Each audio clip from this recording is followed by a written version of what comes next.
Welcome to my informal introduction to this Dostoevsky video, filmed weeks after the video you're about to see was filmed because I forgot to film an introduction and it just doesn't make sense to start the video in the middle of a thought, so I figured I should do a little intro now. This video is basically a basic introduction to Dostoevsky. I kind of go through a surface level timeline of his life. I don't really go into depth as much as I would have liked to. I kind of wish that I was a Dostoevsky scholar, to be honest, but I'm not. I felt I included information that is most important to know when you go in and start reading his books. If you really fall in love with him as an author and love what you're reading, these are things that are worth knowing about him as a person. And then my own personal journey reading his books, how I got into it, because really he was the first Russian author that I ever read. So I hope you guys enjoy.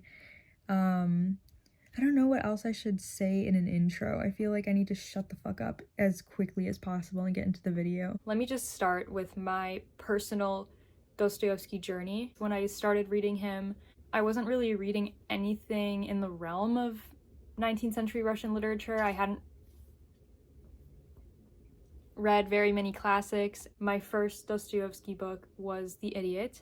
I bought it because I had a Barnes & Noble gift card and I had read Elif Batuman's The Idiot. I just loved reading about Selin's interactions with Russian books, the Russian language. I mean, I think this really planted a seed for me, and it just took a little while to bloom. It was really like my first introduction to anything Russian. Before I get into the books that I've read, I want to kind of run through the Dostoevsky timeline. Some things may be incorrect, so let me know if they are. I wish I had done more research, but time, life, work just get in the way.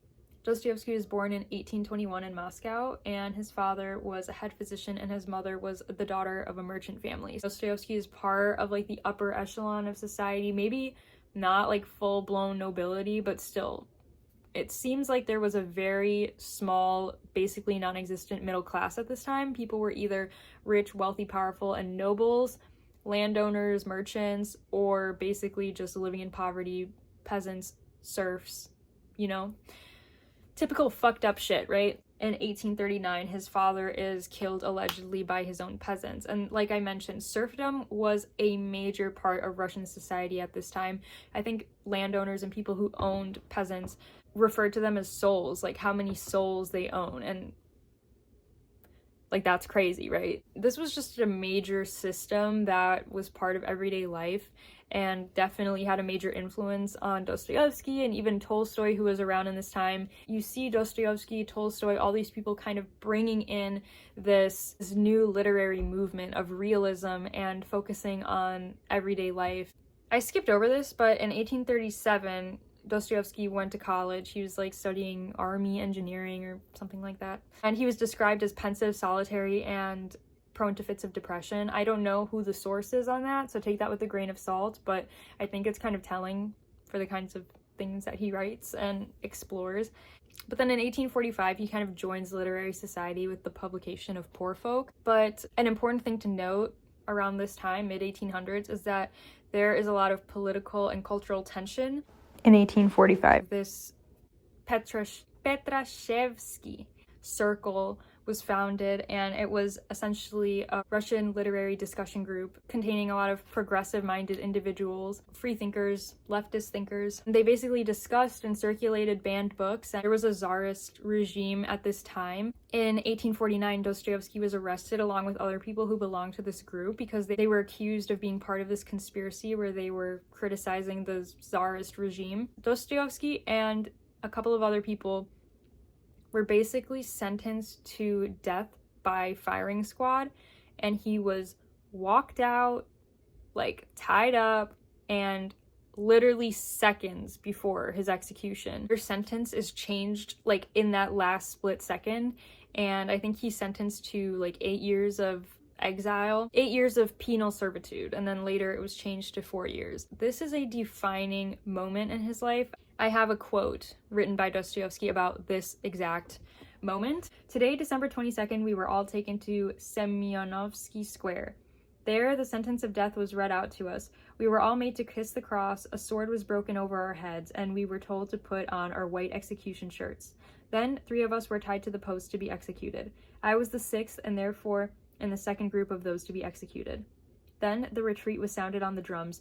Those tied to the post were taken back, and an order from His Imperial Majesty was read to us, granting our lives. Afterwards, our sentences were read out to us. This is just an important thing to note that happened to him. And then in 1854, Dostoevsky was released from prison. Please ignore my dog barking in every video. And then in 1857, he marries his first wife, Maria Dmitrievna. I just closed the door, but you can still hear the barking. So in 1859, Dostoevsky returns to St. Petersburg after 10 years of being exiled and serving his time. And in 1862, he goes abroad for the first time. He goes to a lot of places in Europe. He's horrified by the industrial society that he's observing. Oh my God, I'm so done with the barking. Okay, every time I go to start recording again, she starts barking. In 1864, Dostoevsky is in debt. His wife dies, and then he works on Notes from Underground. In 1865, he leaves Russia to escape his debts, and he writes Crime and Punishment. So Crime and Punishment is like the first of his 4 real, like, notable books that he wrote after coming back from Siberian exile. 1866, Crime and Punishment is published, and then he begins work on The Gambler. So The Gambler, I actually learned quite a bit about that book reading Dostoevsky Portrayed by His Wife. This is translated literally first edition translation. This is a book by his second wife, Anna. She was like 20 or like 19 or 18, taking a class, learning how to write in shorthand, and Dostoevsky knew her teacher, and he had to ask, like, whoever your best student is, please send them over to me because I need somebody to write in shorthand as I dictate to them. And in this case, it was the book The Gambler. Anna was sent over there. Dostoevsky at this point is like, I mean, I'm not doing the math, but he was like a middle-aged man at this point. And she recounts the very first moments that she met him, and she was a fan of his work, actually. He began writing The Gambler basically to pay off all of these debts that he owed.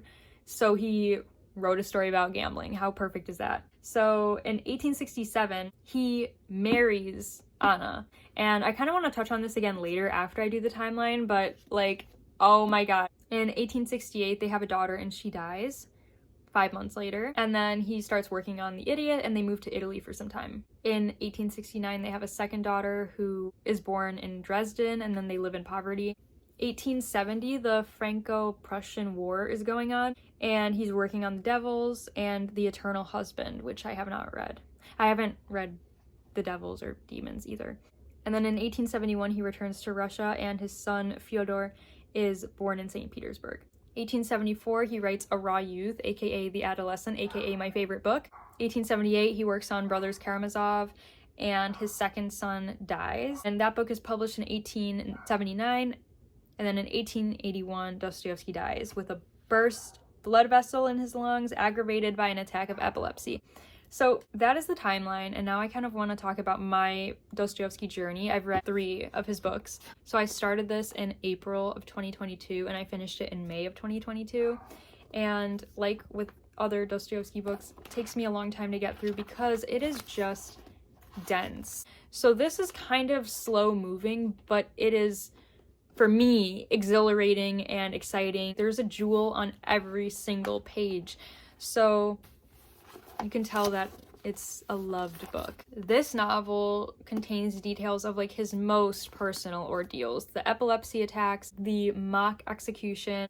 So September of 1867, Dostoevsky was working on this. He was working on this while living in Switzerland with his wife.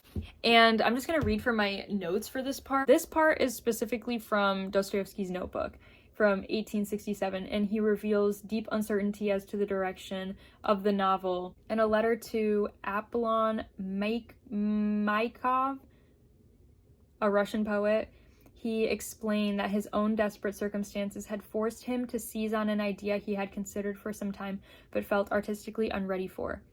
This was the idea to depict a completely beautiful human being. Rather than bring a man to goodness, he wanted to start with a man who was already a truly Christian soul, essentially innocent and deeply compassionate, and test him against the psychological, social, and political complexities of the modern Russian world. So the difficulty with this approach is that he didn't know what he was going to write in advance. He knew the soul of this character that he wanted to write and kind of just had to let things happen to this character. So he didn't know how people were really going to react to him and how these character relationships were going to pan out until he started writing. The reason that I was so interested in reading Anna's diary, and I actually had heard about this story back when I was reading The Idiot, and then I was in a vintage store and I found this, and I was praying that this excerpt would be in here, but it's not. It's from August of 1867, shortly after they got married when they're in Switzerland, and they go to Basel for a day, and they visited its museum, and Anna wrote, "There are only 2 really priceless pictures in the whole museum, one of them being the Dead Savior, a marvelous work that horrified me and so deeply impressed Fyodor that he pronounced Holbein, I hope I'm not butchering that either, the Younger, a painter and creator of the first rank. The whole form of Christ is emaciated, the ribs and bones plain to see, hands and feet riddled with wounds, all blue and swollen, like a corpse on the point of decomposition. The face, too, is fearfully agonized, the eyes half open still, but with no expression in them, and giving no idea of seeing. Nose, mouth, and chin are all blue. The whole thing bears such a strong resemblance to a real dead body.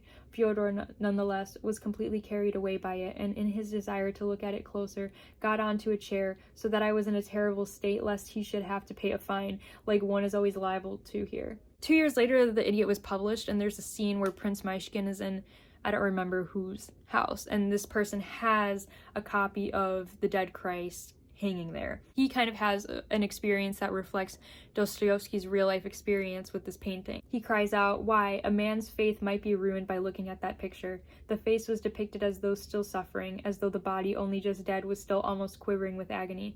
The picture was one of pure nature, for the face was not beautified by the artist, but was left as it would naturally be.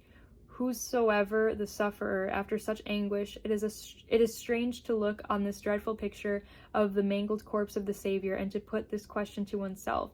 Supposing that the disciples, the future apostles, the women who had followed him and stood by the cross, all of whom believed in and worshipped him, supposing that they saw this tortured body, this face so mangled and bleeding and bruising, how could they have gazed upon the dreadful sight, and yet have believed that he would rise again?" Here we see there are major themes of atheism, Christianity, Catholicism. What would seem like mundane conversations and drama kind of started to make these truths that I knew the shape of, but I had never defined with words, take shape in my head. And it was like I could finally grasp at things that had just been feelings within myself. It's why I basically started to fall in love with Russian literature and ultimately pursued learning Russian and things like that. That was my experience reading The Idiot. I absolutely loved it. And if you ask me to tell you what goes on, I don't even remember it too clearly, but I just still remember the feeling that I get. And then my second Dostoevsky was my absolute favorite, The Adolescent. Let me just take a moment because I adore this book. And I recently found out that many people, especially in Russia, do not consider this a great book. They don't really love it. And so for that reason, there aren't that many translations of this compared to The Idiot or, I'm gonna take what I can get. I read this in February of 2023 until April of 2023. So again, it takes me a while. I remember waking up at 3 a.m. at my apartment and just sitting on my closet floor and reading 3 chapters, because once you get into it, it's you can't put it down. This shit is covered. I literally have just this circled because the entire chapter is so wonderful. This means this whole page is just so fucking good. I'm so sorry for the barking.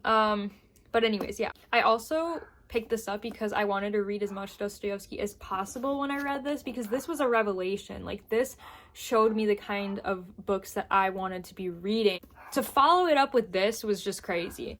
And especially reading this in the last weeks of being a college senior and finding all of these beautiful truths that really helped me cope with moving into the unknown and the uncertainty of no longer having academic structure in my life. 19-year-old Arkady Dologurky I'm sorry, like literally anybody that speaks or reads Russian or something, like I'm so embarrassed.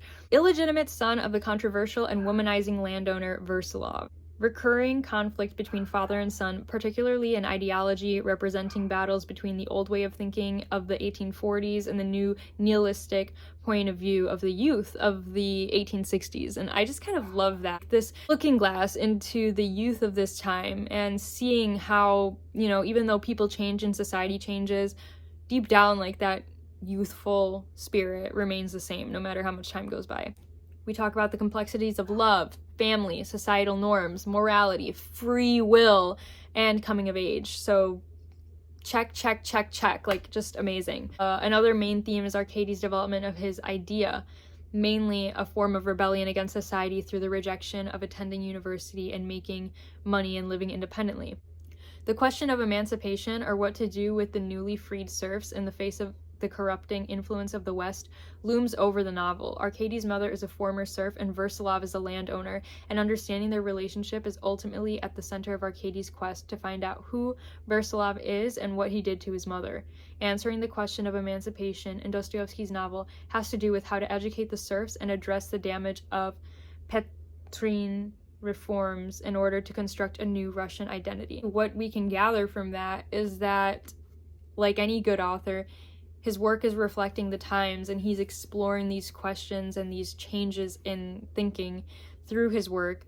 And Anna Karenina was actually published at the same time as The Adolescent, so it's kind of cool that one book is really showing the aristocratic family while the other is showing like this more broken, not so acceptable idea of family. And then my third and final Dostoevsky so far is Notes from Underground. I selected this book to take to Colombia when I moved there for 2 months last summer because of its size and because I felt whatever is in here is going to feed my head. It's going to benefit me. At this point, I was reading Gorbachev's Perestroika, and I had read Alexander Klug's book Russia Container. My interest in Russia was snowballing, and this summer was also when I learned how to read like the Cyrillic script.